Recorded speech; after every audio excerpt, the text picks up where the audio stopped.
In this video, we are looking at the homework for analytical geometry, angle of inclination. So in 3a, we need to find the gradients of CD. Now we only have 1 point, which means we cannot find the gradients of CD. So we have to look at the line that is given 2 points. If we find that gradient, we can then find the other gradient because they are perpendicular. There is a formula, m1 times m2 is equal to -1. So if we have the 1m, we can automatically find the other m. We will use the formula m is equal to y2 minus y1 over x2 minus x1 and substitute the points -2 and 4, -6 and -2 into the equation. First, write the negatives of the formula before substituting the points. We will first substitute point B as point 2. So y is 4 and x is -2. We will now substitute point A. Y is -2, x is -6. In the numerator, use your calculator. 4 minus -2 will give us 4 plus 2, which is equal to 6. So negative 6 will give us positive 6. Positive 6 minus 2 will give us positive 4.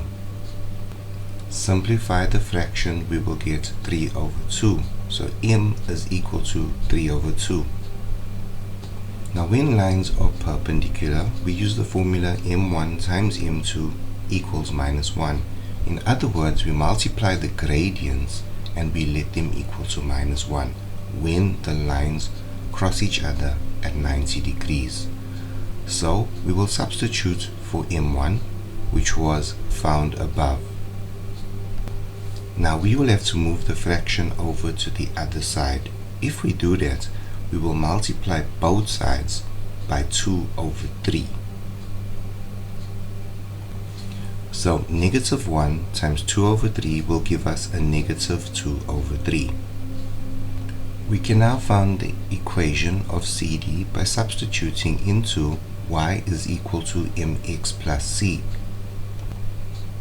We will substitute the point m, which is -2 over 3, followed by any other point, okay, for D. So notice in this equation, in this drawing of 3a, we only have 1 point, which is point D. So we don't have a choice but to only substitute that one. So substitute it for y and x. Do note that a -1.5 is equivalent to a -3 over 2. You can use your Casio calculator to do that conversion. So we will take over -2 over 3 to the left hand side in order to solve for C.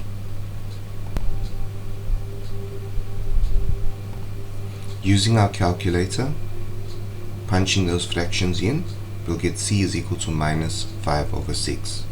So now we can substitute into y is equal to mx plus c, the c value of -5 over 6. Now we can substitute the gradient for m and then we will have the equation. Do note that CD is decreasing. It's going from quadrant 2 to quadrant 4, and we do have a negative in our equation. This answer is correct. Next, I want you to find the gradient of CD. So substituting into the formula, we can now make theta subject to the formula. On a calculator, shift tan open bracket -2 over 3 close bracket equal to. We would get a -33.69 degrees. Notice that we are in the second quadrant and the rotation is from first quadrant towards second quadrant in an anti-clockwise direction, always on the Cartesian plane. Therefore, the angle cannot be 33.69. So looking at the diagram, which angle is 33,69? So looking at the diagram, it's the angle next door to the 90 degree, that little small angle there, but we have placed the arrow. Notice we are working out this angle. So we will have to add 180 degrees to that answer to get the correct size of our angle. Our angle is obtuse. And so our angle of inclination will be 146,31 degrees. In the second example, they also want us to find the gradients of CD followed by the angle of inclination, and we need to find the equation. Notice that CD only has 1 point, therefore we can't use CD. We will have to use AB's values. Those 2 points, substitute them, get the gradient, apply the gradient to the parallel line, etc.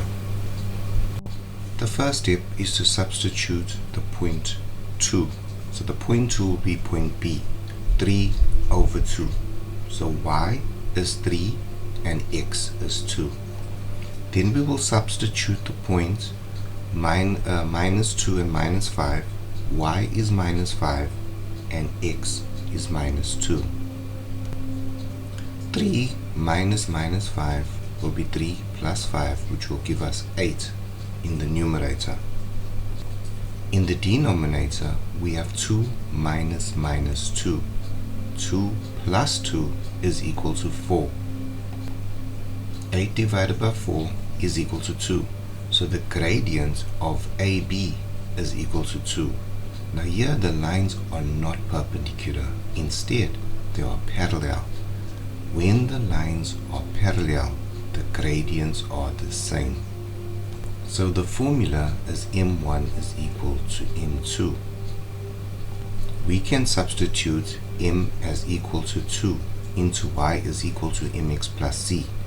Then substitute point C, which is the only point given for CD, for X and Y. Y is minus 3 and X is minus 5. 2 times minus 5 is minus 10. In order to solve for C, I will have to move the minus 10 over to the left hand side. So the minus 10 will become positive 10. 10 minus 3 is equal to 7. So C is equal to 7. To find the equation, we will now substitute into the generic formula. Y is equal to mx plus c. C is 7, substitute 7.